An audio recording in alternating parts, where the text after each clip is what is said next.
No dia 1 de dezembro de 73, fui ter um contacto à estalagem de São Filipe, em Setúbal, com o coronel Frade Júnior, porque havia uma conspiração de 4 generais, Causa, Luz Cunha, Troni e Silvério Marques.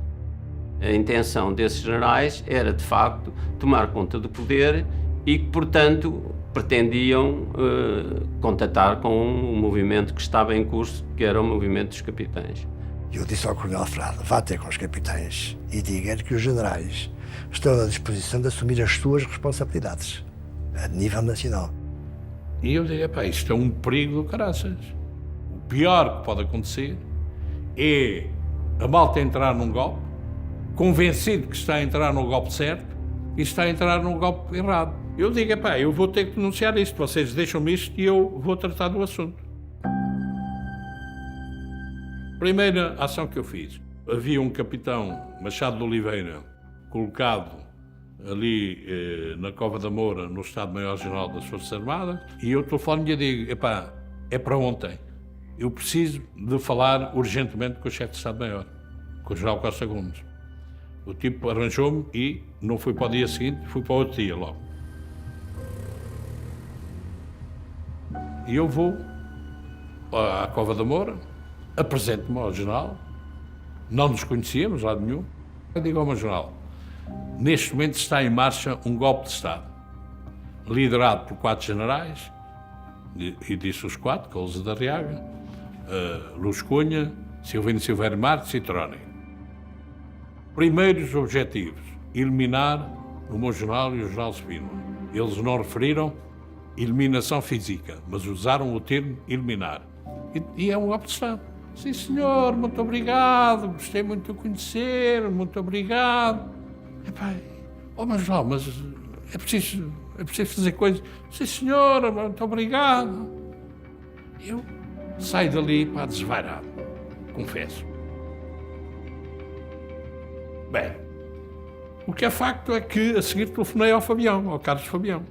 Sexta-feira, Fabião, preciso falar urgentemente consigo. O Vasco Lourenço telefonou-me de manhã e disse, eu precisava falar consigo já. E eu disse, venha cá à minha casa. Não vou à sua casa. Vamos encontrar-nos na estação de Pedroso.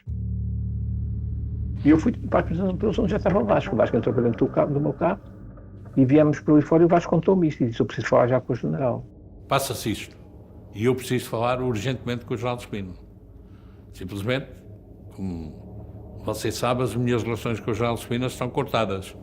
Eu nunca mais falei com ele depois de vir da Guiné, mas tenho urgentemente que falar com o general Spínola. Ok. Eu telefono já para a casa dele e vamos combinar isso. Vamos à cabine telefónica, não havia telemóveis, vamos à cabine telefónica. Tínhamos chegado à Praça Afonso de Albuquerque, ali em Belém, havia ali uma cabine telefónica. Eu disse, para aí. E telefonei para a casa do Spínola.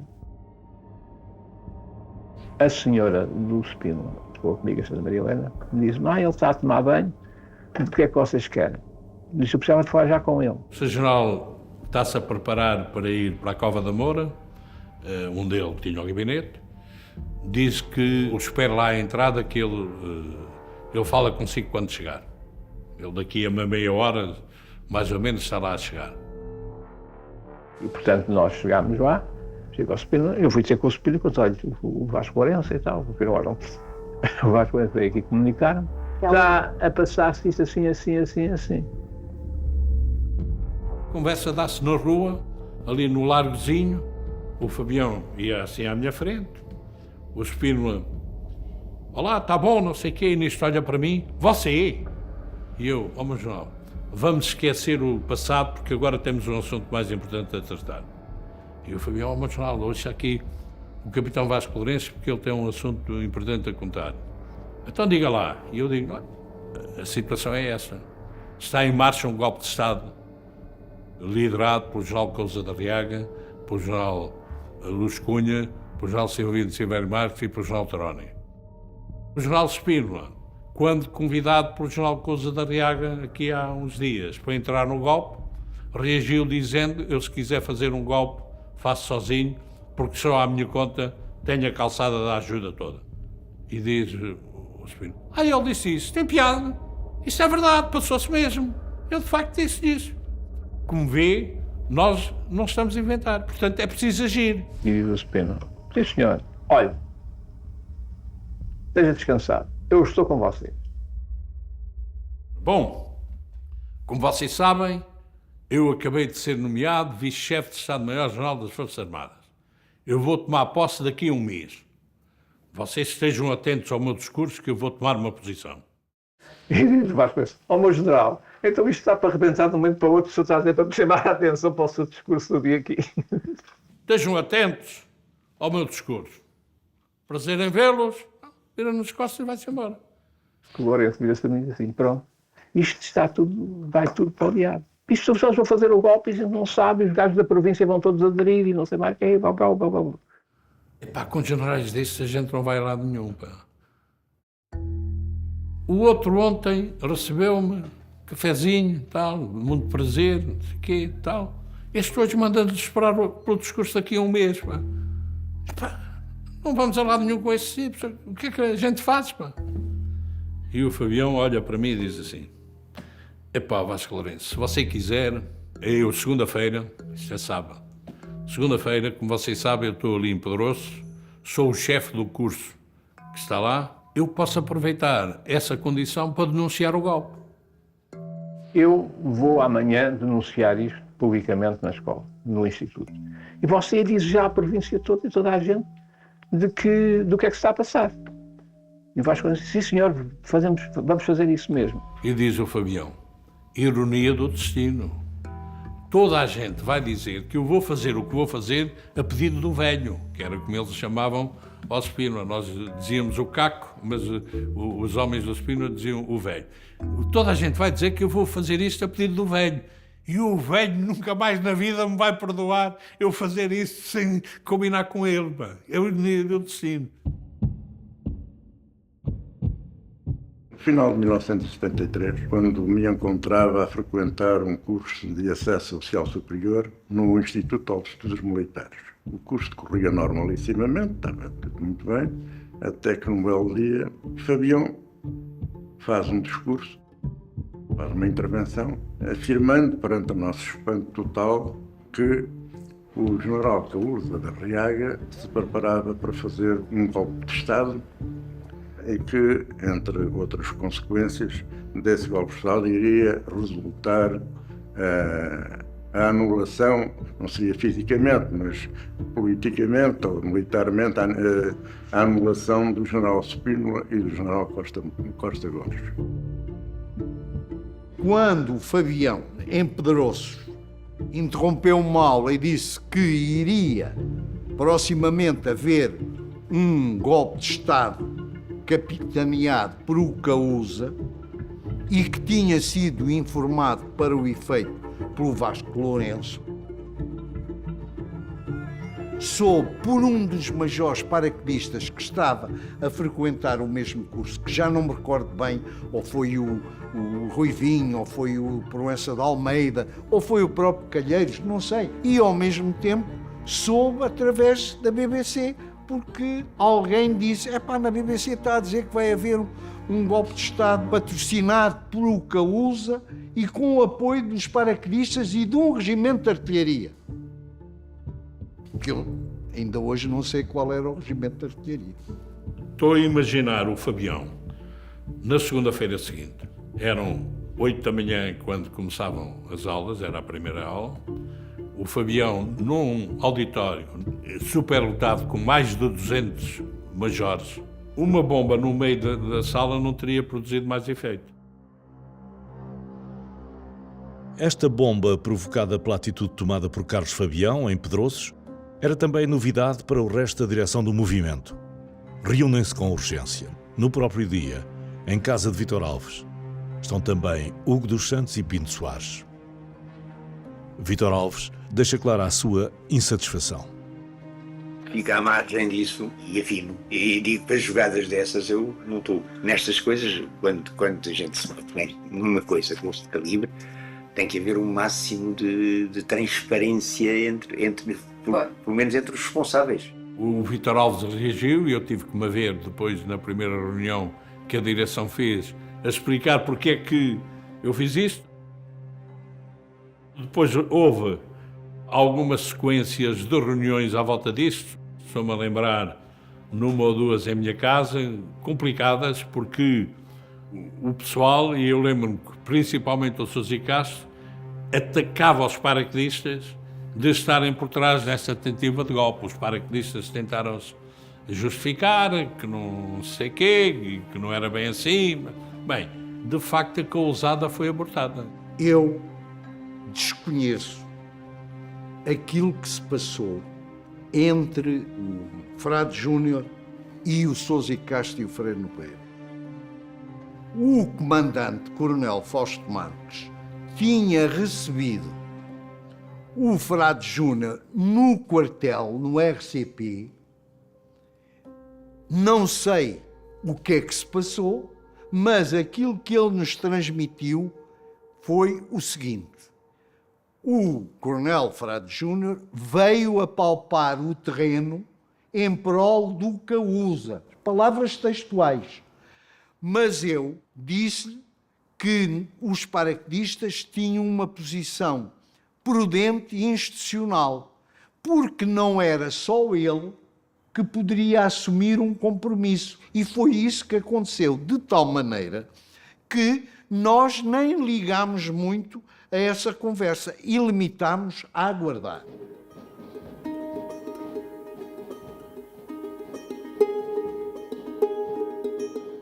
Mas no dia seguinte, ou 2 dias depois, chamou o Ministro do Exército, que era o Andrade Silva, o General Andrade Silva. Diz: leia! E era a participação do comandante, do diretor do Instituto, que era o General Schultz, a dizer tudo o que tinha passado com o Fabião. Eu expliquei tudo. Não, o que há é isto assim, assim, assim, assim. Não há eliminação nenhuma. Isso até é altamente insultuoso. Você tem que tomar providências por causa desse insulto de um majorzito, ou capitão, não sei. Do majorzito a generais tem que tomar providências. De maneira que não é nada disso. Você o que tem a fazer é castigar o... Ele não castigou, mandou não sei para onde. Colocou em Braga, acho que foi em Braga, mandou não sei para onde, mas não castigou, teve medo. E apesar de eu ter feito um requerimento por escrito para ele ser feito um auto sobre o Fabião. Bom, 2 dias depois chamo-me Machado Caetano. Então o senhor ainda quer fazer um golpe de Estado, é o que toda a gente me diz. Sr. Presidente, não, o que nós queremos, não sou eu, são, enfim, os representantes das Forças Armadas, é que acham que o Sr. Presidente já fez tudo que havia de fazer por país. É assim, essas alturas já não pode fazer mais nada. E que, portanto, que terá que se admitir e que vem outra pessoa. Aí ele responde só assim: eu sei, eu achava demasiado inteligente para fazer golpe de Estado. Mas, enfim, falou nessas coisas e a coisa não deu nada. O movimento ultrapassa assim um momento de perigo. Num documento endereçado aos camaradas nas colónias, comunica o sucedido e esclarece: a posição do movimento, como é óbvio, não pode ser extrema-direita, pelo que nada tem a ver com o quarteto. Manteve-se assim a posição de independência do movimento. Com reunião marcada para o dia 21 de dezembro, surge, no entanto, um imprevisto. O Luís Banazol, a certa altura, telefona-me e diz que precisava de se encontrar comigo com muita urgência. Marcámos um encontro para... É um cruzamento para vendas novas. E havia ali um café, nós marcámos lá um encontro.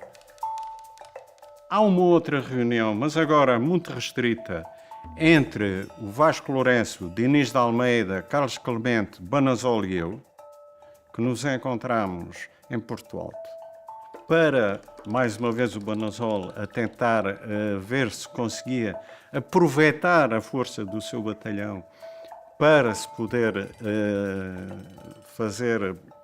perspectivar alguma intervenção militar antes dele se seguir para a Guiné. E não nos esquecermos que um dos pontos que o amargurava era o facto de a Guiné já se ter declarado independente e já ter sido reconhecida por muitos países e organizações internacionais. E uma das coisas que o martirizava era, no fundo, sentir-se como um invasor de um território que já era reconhecido como independente.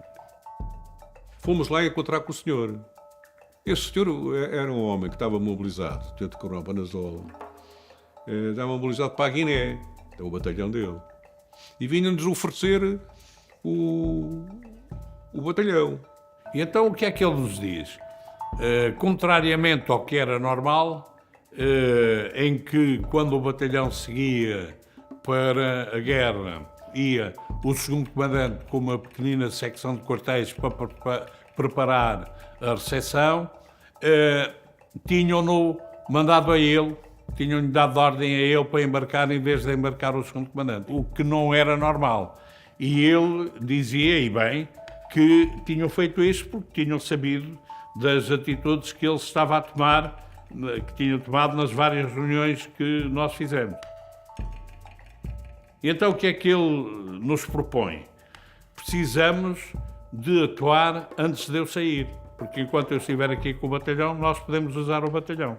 Quer dizer, ele tinha um batalhão sem capitães.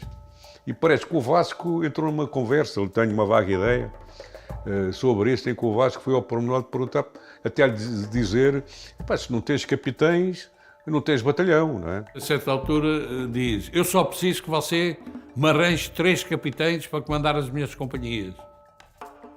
Eu olhei para ele e disse, mas espera lá, você está-me a dizer que precisa de 3 capitães para lhes comandar as companhias? Então, mas você não tem nada, o batalhão sem os capitães não lhe vale nada, mas... Não, você vai para a Guiné. Lamento, você vai para a Guiné e nós havemos continuar aqui e havemos chegar a bom porto. O Banazol estava pressionado pelas circunstâncias. Eu compreendo que ele tivesse pressionado, tinha toda a razão da parte dele, mas nós não podíamos precipitar uma situação que estava ainda muito verde, não tinha condições na altura. Tem que olhar o Banazol.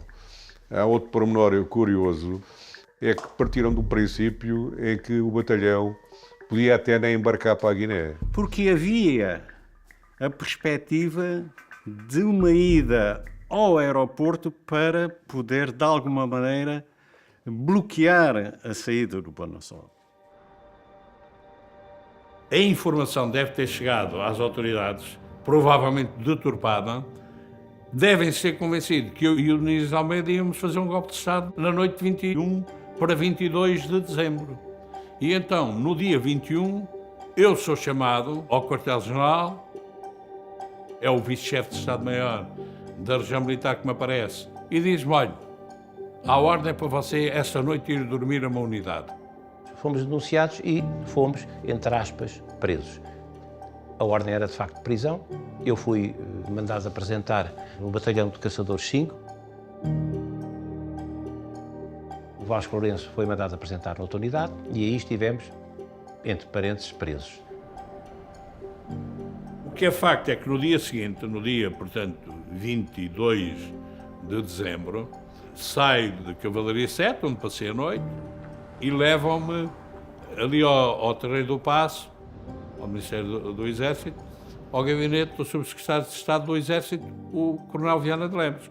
Encontro lá o Diniz Almeida, já o Diniz Almeida lá está também para ser recebido por ele. Fomos chamados ao Viana de Lemos, não sabíamos ainda bem para quê, mas na conversa com ele ficou claro. Nós apresentámos qual era o problema, que era, e tinha que ser por aí, a honra e a integridade das Forças Armadas e dos oficiais do Exército, portanto inatacável, era a tal porta de saída. Foi uma conversa com alguma tensão, em que ele procurou ser educado, e eu fui também, mas que cada um de nós não abdicou da sua posição. Foi interessante porque ele veio-me com... Andam a fazer reuniões conspirativas e eu andamos, sim senhor, mas não são conspirativas, andamos a discutir a questão do prestígio das Forças Armadas, né? E ele a certa altura desarmou-me quando me diz, mas vocês tiveram uma reunião agora em Óbidos, há pouco tempo, e nessa reunião já puseram a hipótese de fazer um golpe de Estado. Portanto, estava bem informado. E eu engoli em seco e digo ao meu coronel, com certeza, pusemos essa hipótese, mas veja lá se não vingou o bom senso para não optar pelo golpe de Estado e optar por continuar esta luta para recuperar o prestígio das Forças Armadas, enfim. E o Banazol lá foi para a Guiné. janeiro de 74, chega à Guiné o Tenente-Coronel Banazol. Chegou à Guiné e mandou-me um bilhetinho a pedir para me encontrar com ele no Cumré. Cumré era um campo de instrução militar que fica a cerca de 50 km de Bissau. Eu recebi aquilo, eu já sabia de quem se tratava, recebi aquele recado, ou ordem, para mim aquilo era o Tenente-Coronel, era uma ordem, e já conhecia a personalidade, pela qual tinha uma admiração enorme, e pensei, já percebi o que é que viria aí, e portanto não fui sozinho, convidei o José Manuel Barroso e o Carlos Matos Gomes para irem comigo. E é aí que o Tenente-Coronel Banazol nos diz, bom, nós vamos fazer um golpe aqui e resolvemos o problema aqui. Eu agora, quando sair com o meu batalhão para embarcar em Bissau para depois ir para o interior, mando uma companhia ir cercar o Palácio do Governo, outra companhia cerca o comando-chefe, a outra faz não sei quê, e ocupamos aqui a Guiné e vocês só preciso que não façam nada e tal.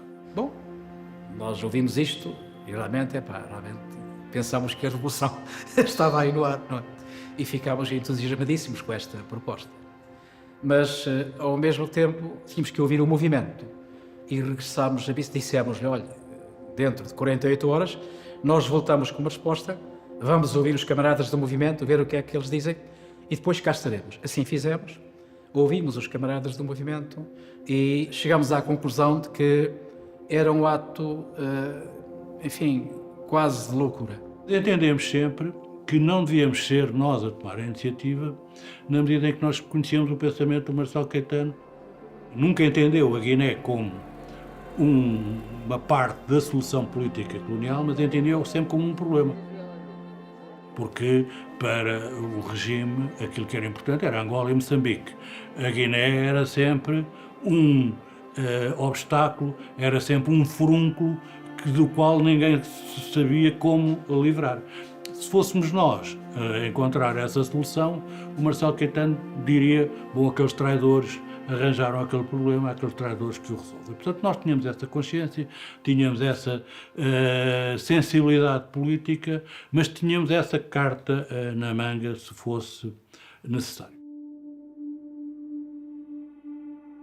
Eu reconheço que o Luís Banazol foi uma peça importante na conspiração, porque foi, a certa altura, foi um detonador de uma coisa que estava muito latente, que se discutia, como eu referi, eu andava farto de dizer isso só lá vai com o golpe de Estado, mas ninguém dá ouvidos, e o facto dele ser tenente-coronel, portanto ser um posto mais elevado do que o de capitão, e dizer essas mesmas coisas, tem outra audiência, e portanto isso teve bastante importância, a intervenção do Luís Banazol, que se sentiu injustiçado, e eu lamento isso. Ele costumava dizer, todos temos uma cruz, a minha é de guerra.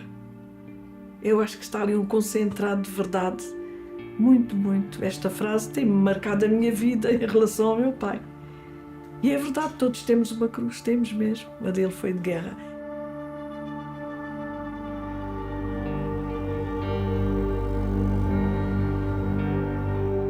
No dia 21 de dezembro, o Governo oficializa a revogação dos decretos que estavam na origem da contestação do movimento. E não fica por aí. No último dia do ano, os vencimentos das Forças Armadas são aumentados substancialmente, em especial o posto de capitão. O Marcelo Caetano, na sequência daquela nossa decisão da recolha de pedidos de admissão, terá dito na altura: cuidado com os capitães, que eles são suficientemente novos para se deixarem comprar. Eles tinham essa noção, mas o que é facto é que o poder ia sendo informado, não em pormenor, mas ia sendo informado e sabia como as coisas estavam mais ou menos a desenrolar.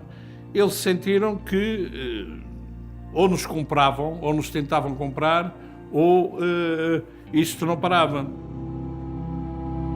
O aumento dos vencimentos foi uma percepção que o Governo tem que, de facto, nós já não estamos virados para os decretos, que a revogação dos decretos não vai chegar, que é preciso aconchegar qualquer coisa.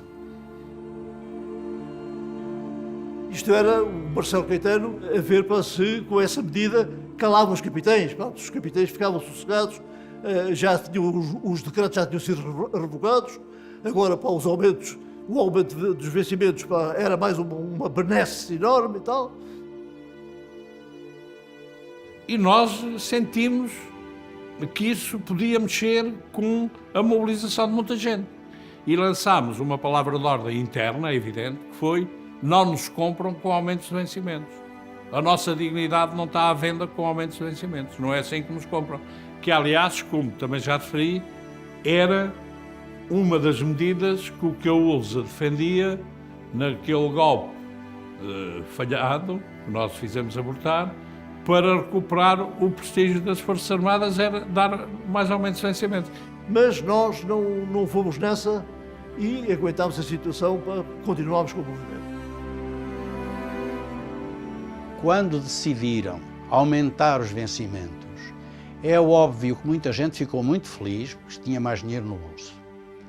Eu não me senti feliz por isso, porque sabia perfeitamente que aquilo era uma forma de me comprarem a minha opinião e se quiser, o meu apoio.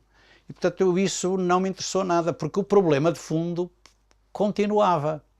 O problema de fundo continuava. E o problema era a guerra.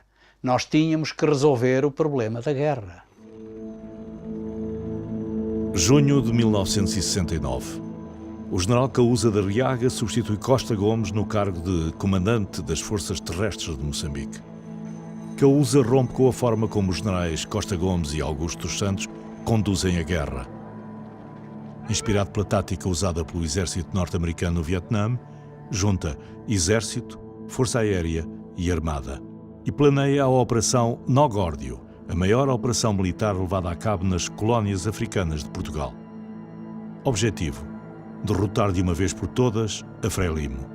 Esta controlava a zona conhecida por Planalto dos Macondes, no nordeste de Moçambique, através do qual se infiltrava na então província ultramarina.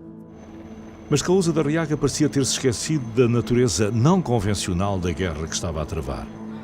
A operação provou ser mais um exemplo de que a guerra não tinha uma saída militar. Apesar de ter constituído um golpe duro para a Frelimo, militarmente, o único efeito a longo prazo foi ter forçado uma mudança das suas operações para o sul de Moçambique. Depois da Operação Nó Górdio, levada a cabo com a USA, a Frelimo mudou a sua estratégia do norte, a partir da Tanzânia, para a Zâmbia, para Tete e a partir da Zâmbia. E fez linhas de penetração longas até chegar aí ao coração de Moçambique, porque o coração de Moçambique era e continua a ser aquela zona de Dabeira, porque é que comunica com o interior. Tem uma linha de ferro, tem uma estrada e tem um oleoduto que faz a comunicação com o interior. E tinha uma comunidade branca importante.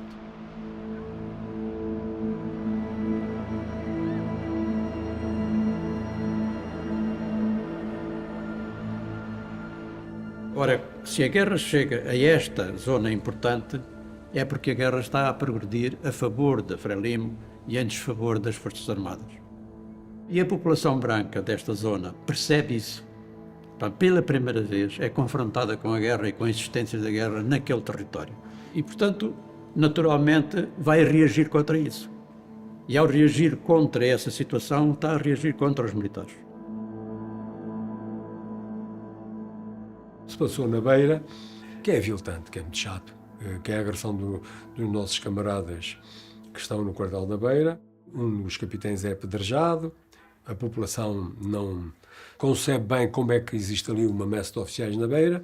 Quando aquilo é uma messe de passagem, o pessoal está em guerra no norte de Moçambique, vem passar ali uma semana ou duas para descansar, em trânsito, ou em trânsito para ir para Lourenço Marques, ou porque vem para render e está ali meio evidentemente que o pessoal que ali está tranquilo. E eles vêm pedir satisfações porque é que a tropa está ali a beber cerveja, ou a beber uísque, ou a jogar as cartas, etc., em vez de andar no mato a defender os colonos.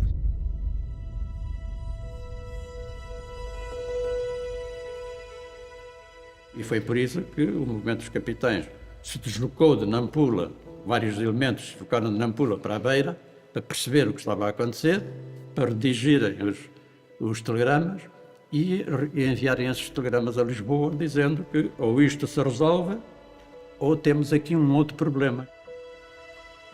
Utilizámos de imediato as ligações com o movimento em Moçambique.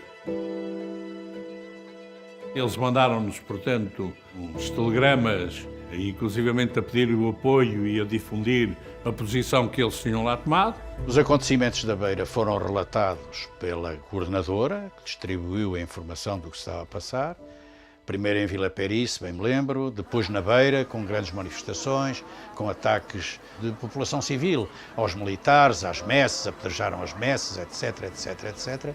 É evidente que isso só nos deu a ideia de que os tipos que estavam confortavelmente na Beira e lá embaixo em Lourenço Marques, ainda por cima nos pagavam desta maneira absolutamente absurda, que eram os tipos que estavam lá a defendê-los, eram de repente o objeto do seu opróbio, da sua fúria, etc., porque tinham sentido pela primeira vez os efeitos da guerra, não é? Isso não calhou muito bem ao pessoal, como é evidente. Só nos mostrou que o nosso sacrifício, porque era de sacrifício que se tratava, não tinha reconhecimento por parte daqueles que nós protegíamos. O raciocínio era este: que diabo? Nós vamos para a África, vamos defender aquela terra, vamos defender-vos a vocês, colónios e tudo. E tratam-nos assim. É uma situação nunca vivida. Praticamente nunca tinham vivido uma situação daquela. E criou uma má vontade, criou na altura uma má vontade em relação aos colónios em Moçambique. Criou. Foi um facto absolutamente marcante. Tão marcante que ele entra num livro, A Costa dos Murmúrios, porque, de facto, os habitantes da cidade culpavam os militares de inércia, de cobardia e, portanto, atacaram mesmo as messes onde eles estavam. Eu assisti, os meus filhos eram pequeninos e eu assisti a essa situação. E, portanto, é a partir daí que eu acho que se nota, que se sabe perfeitamente que há um inimigo comum e que o inimigo comum é o governo de Portugal. É evidente que sentiu-se, vem ao de cima, o fantasma da Índia, que está efetivamente bem presente em permanência durante toda a conspiração. Veio ao de cima a realidade de que nós, militares, as Forças Armadas, estavam novamente a ser usadas como bode expiatório do poder político que não sabia resolver, não conseguia, não queria resolver o problema colonial e, portanto, os militares estavam a ser usados como bodes expiatórios e há uma reação forte da nossa parte. O movimento dos capitães percebeu que podia aproveitar esse movimento para integrar dentro da sua ideia. A sua ideia de que o regime era incapaz de resolver o problema da guerra. Só uma solução política para a guerra era possível e que a solução política não podia ser dentro do regime, tinha que ser fora do regime e, portanto, o regime tinha que ser derrubado e tinha que haver uma intervenção dos militares na política. Logo no dia 23 de janeiro, o movimento em Moçambique faz chegar ao comandante-chefe das Forças Armadas locais uma exposição com 180 assinaturas. Foram recolhidas em apenas 2 dias. Além de acusarem o governo de se esquivar das responsabilidades, os subscritores exigem a demissão do governador da Beira e uma ação de esclarecimento da população. A exposição é entregue também a Costa Gomes, que entretanto se deslocara precisamente à cidade da Beira para serenar ânimos. Mas não conseguiu, pelo contrário, chega até a ser criada uma comissão entre os colonos para o assassinar. A ideia não se materializa. O jornal Notícias da Beira vai anunciando que a calma tinha regressado à região, sem nunca entrar em pormenores sobre os confrontos ocorridos. Tudo isto se soma à chamada causada na metrópole e acaba por acelerar a consolidação e politização do movimento. Fabião decidiu, e conta a mim bem, denunciar essa tentativa de aliciamento de oficiais por parte do CAUSA para um golpe que seria, obviamente, de direita, quer dizer, de endurecimento do regime. De endurecimento, claro. E portanto, ao denunciá-lo, desmontou de imediato as possibilidades daquele golpe ir para a frente. Este episódio do Fabião deu-se, se não estou em erro, em dezembro de 73. E, portanto, eu não tinha ainda ligações orgânicas ao movimento dos capiteiros, mas observava com atenção o que é que se estava a passar. Mas foi, sobretudo, a partir desta denúncia feita pelo Fabião, que eu percebi que podia facilmente politizar-se o movimento. Uma tentativa de politização, mas encaminhada para o derrubo de regime com objetivos democráticos, poderia ser tentada e poderia ter resultados positivos, não é?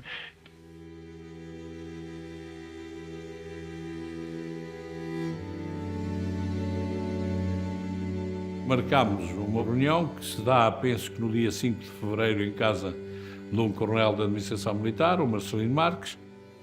Nós fazemos uma reunião onde vamos discutir pela primeira vez um documento que apontava para objetivos de natureza política.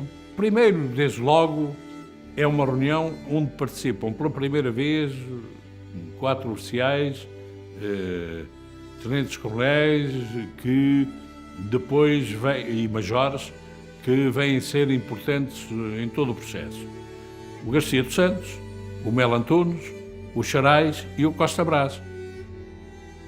O Ernesto Melo Antunes tinha sido um rapaz que desde muito cedo, mesmo já como cadete da Academia Militar, pensava muito e trabalhava muito, lia muito sobre política e estava bem informado.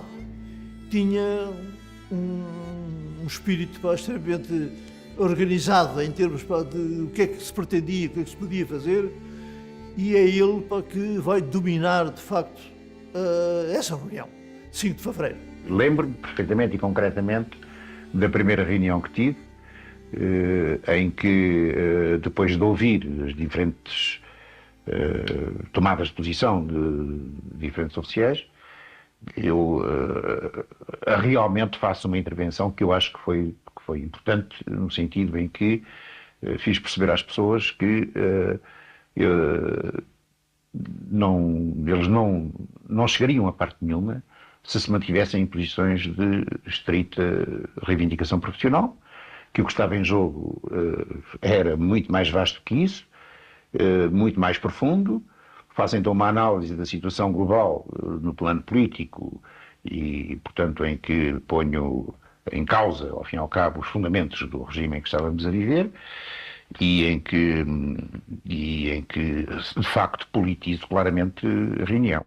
Eu não conhecia o Melo Antunes e, a certa altura, vejo o Melo Antunes faz umas intervenções e eu pergunto ao Telo, que estava ao meu lado, pergunto-lhe, ouve lá, quem é esse tipo, pá? Não conheço, e o Telo tem a mania de dizer os nomes completos, Ernesto António, não sei quê, Melo Antunes, major de artilharia, que foi candidato pela oposição em 1968. E o meu comentário foi, vi logo que temos homem. Nessa reunião é previsto fazer-se um documento, então, que expresse, para dos camaradas todos e para do país, que expresse o que é a filosofia política do movimento de oficiais das Forças Armadas. O José Maria Moreira de Azevedo, que era o major da Comissão Coordenadora, major da Administração Militar, tinha ficado encarregado de elaborar o projeto do documento, apresenta o documento e tem uma fúria porque está a ser criticado pelo documento não ter aquilo que ele quis lá pôr e que nós, na reunião em minha casa, em que tínhamos decidido que ele ia fazer o documento, lhe dissemos, não podes ir tão longe, tens que ainda pôr, dar uma tónica maior às questões militares, e não sei o quê, prestígio, etc. E ele está a ser criticado por não ter posto aquilo que eu queria pôr e nós não deixámos, pega nos papéis, atira com os papéis ao ar e diz, eu não estou mais para vos aturar, vou-me embora e não vos aturo mais. E saiu, porta fora da sala, não é? Por acaso estávamos numa cave, e apanho ainda no resto de chão, desci de casa e digo, Zé Maria, volta lá, pá. Se tu tivesses feito aquilo que querias fazer, levavas no totiço porque estavas muito avançado. Assim, levas porque estás muito atrasado e vamos sair daqui com um documento, com uma posição mais avançada do que aquela que tu querias sair. E ele dizia, não senhor, não estou para vos aturar, não, volta lá para trás. Lá o convenci, a discussão continuou e decidiu-se nomear uma comissão, então, para produzir um documento, já com as novas orientações que ali foram definidas, muito mais avançadas, e o Zé Maria Moreira de Azevedo lá aceitou ficar na comissão que ia redigir este documento. Dessa reunião já sai, de facto, uma decisão no sentido de se escrever um primeiro documento, Exato. que acabou por ser o documento do Movimento das Forças Armadas. O movimento, as Forças Armadas e a Nação. Exatamente. Que é um documento que teve que ser também aprovado por outros oficiais de outros ramos, nomeadamente da Força Aérea e da Marinha. O Melo Antunes conhece um alferes miliciano, que também era amigo do Contreiras, e então apresenta o Melo Antunes ao Contreiras e ao Martins Guerreiro, no sentido de criar um esquema base de um programa. Tivemos conhecimento que havia um major, que politicamente era um tempo mais esclarecido e não sei o quê, e foi assim que surgiu o encontro em frente à Nortenha, em Algés, dentro do carro do Almeida Contreiras. Eu, o Almeida Contreiras e o Melo Antunes, e tivemos então a falar na questão da ideia política. Portanto, aí dividimos um bocado de trabalho. No fundo, o Melo Antunes ficou de fazer, enfim, um pré-programa, ficou de fazer esse pré-programa, que vamos discutir uma semana depois, precisamente aqui em Lisboa, no POT, na Avenida João 21. E realmente ele, nesse jantar, traz um caderno de linhas que ele tinha, já com umas linhas programáticas, umas ideias definidas do ponto de vista político, com que nós estivemos perfeitamente de acordo. Depois, está claro, ainda sofreu umas alterações, o meu rascunho inicial sofreu algumas alterações, como era natural e normal, e aquilo que acabou por sair foi, de facto, o documento mobilizador de base. O movimento tinha-se politizado e ultrapassado a questão dos decretos, mas é preciso não esquecer que foram os decretos que originaram o desentendimento entre oficiais oriundos de cadetes da Academia, os puros, e oficiais oriundos de milicianos, os espúrios. O decreto 353/73 levantava problemas ao contar a antiguidade dos oficiais oriundos de milicianos, tanto para os que já se encontravam no quadro permanente, como para aqueles que o viessem a integrar. Com a revogação dos decretos em dezembro, os espúrios vão procurar o apoio de Spínola, que estava indigitado para vice-chefe de Estado-Maior-General das Forças Armadas. Os ex-milicianos, portanto, já estavam no quadro permanente, mas eram oriundos de milicianos, têm uma reunião com o Spínola e o Spínola promete-lhes que vai resolver o problema deles, que tinha estado na origem do início da contestação aos decretos. Porque eles tinham ficado calados e tal, aguentaram a situação enquanto estiveram sob o abrigo dos decretos, com a revogação dos decretos, que é anunciada em outubro de 73, é que eles entram em ebulição. E vão conseguir, através de um capitão paraquedista, que era o António Ramos, que era o ajudante de campo do general António de Spínola. Quando o general António de Spínola é nomeado em dezembro, mas só toma posse em janeiro, do cargo de vice-chefe do Estado-Maior-General das Forças Armadas, os espúrios conseguem, através do António Ramos, uma audiência com o general Spínola, e aí é-lhes garantido pelo general Spínola que vai tratar do assunto deles. No dia 23 de dezembro de 73, nós tivemos uma reunião em casa do general Spínola. Entramos em casa do general, conversámos, dissemos da nossa disponibilidade, de estarmos com ele, e daí nasceu a ideia de fazer o documento, fazer a recolha de assinaturas, desde levarmos à reunião, logo no dia 1 de janeiro, e de aí ser recolhida pelo António Ramos e ser levada ao Spínola. Os dirigentes milicianos acharam que estavam a perder o pé. E então, no dia 1 de janeiro de 74, numa reunião que fizeram na Costa da Caparica, recolheram muitas assinaturas de um documento de apoio ao general Spínola e que eles estariam com o General Spínola para tudo o que eles, todos os desígnios que ele quisesse. Passou a haver uma aproximação muito grande dos oriundos milicianos aos spinolistas.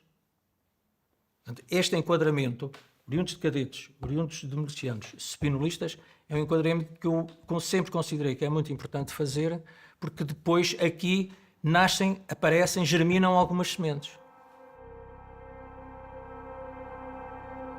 Nós aqui tínhamos um problema nesta unidade. Ou melhor, não tínhamos um problema, existia um problema.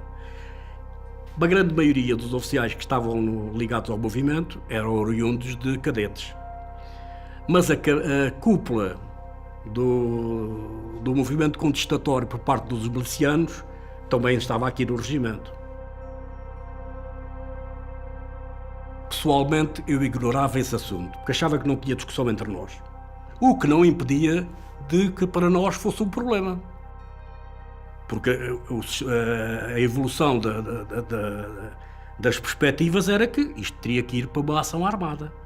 E para existir uma ação armada, um obstáculo que exista num regimento, há qualquer coisa que pode perturbar a atuação do regimento. Spínola tem noção da força do movimento e da probabilidade cada vez mais real de um golpe militar. E vê, num estudo feito em Santarém, no qual se propunha um compromisso entre os espúrios e os puros, a oportunidade perfeita para afirmar a sua influência e posição no movimento. Eles, na Cavalaria de Santarém, fazem um esboço que é uma plataforma que poderia depois ser discutida e resolveria o contencioso que existia entre ex-milicianos, do quadro agora oficiais, e os cadetes. E no Depósito Geral de Adidas, onde eu permaneci poucas semanas, ocorre a conversa do General Spínola com a coordenadora dos oriundos milicianos, em que ele disse: mas afinal, os vossos camaradas em Santarém já descobriram uma solução aceitável. Portanto, entendam-se com a Comissão Coordenadora dos Oriundos Cadetes. Chamei o Vasco Lourenço, conversámos, entendemos-nos, e o Vasco Lourenço preparou uma reunião que aconteceu no dia 3 de março. O Spínola faz chegar que era bom que nós conseguíssemos chegar a um entendimento. E há uma reunião que é dessas reuniões todas importantes, terá sido a única em que eu não participei, porque estava com gripe nesse dia e com febre e não pude ir à reunião, em que se faz uma reunião da direção do movimento, também com o Hugo de Santos, com a Comissão Coordenadora, com delegados da Comissão Coordenadora dos Espúrios. Do nosso lado, nessa reunião em casa de Vítor Alves, estavam presentes Alberto Ferreira, Andrade Moura, Virgílio Varela e eu. Não sei se o Vítor Alves foi o Otelo, mas julgo que foi o Vítor Alves que quis que um elemento da nossa comissão coordenadora fizesse parte da comissão coordenadora que existia, deles oficiais oriundos de cadeira. E eu disse: não é necessário, não é necessário, nós estamos bem representados. Nós até aqui temos feito tudo, e eu disse, para prejudicar o movimento. A partir de agora podem contar 100%. E aí acordámos num gentleman's agreement, um acordo de cavalheiros, em fazer a revolução o mais urgente possível, porque já tudo estava descontrolado e, portanto, urgia tomar iniciativa. Eles não sabem que o sonho é uma constante da vida, tão concreta e definida como outra coisa coisa qualquer, como esta pedra cinzenta em que me sento e descanso, como este ribeiro manso em serenos sobressaltos, entre as mãos de uma criança.